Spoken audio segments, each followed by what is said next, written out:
बाबा, आज येताना बासुंदी घेऊन या ना. अगं, कालच आपण आईचा वाढदिवस होता म्हणून आणली होती ना. ऐकलं, गोकुळची बासुंदी पुन्हा खावीशी वाटतेय. खरं सांगू, मलाही खावीशी वाटतेय. पुन्हा पुन्हा खावीशी वाटणारी गोकुळ बासुंदी.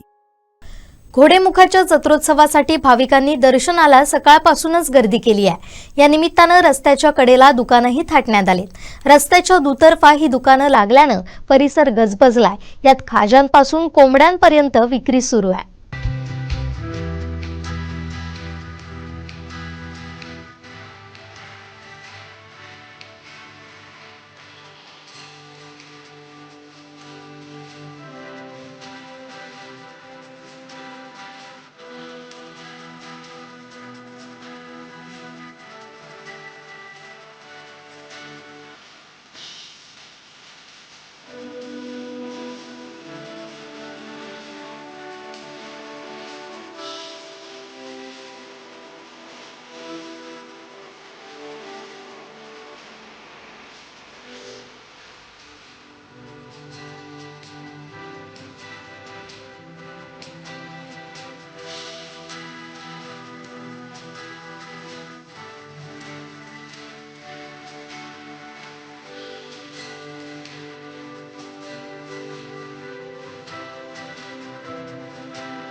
आमचे दिवसभरातले सर्व अपडेट्स, ताज्या घडामोडी आणि थेट लाईव्ह पाहण्यासाठी सबस्क्राईब करा, लाईक करा कोकणचं नंबर 1 महा चॅनल कोकण 7 लाईव्हचं YouTube चॅनल.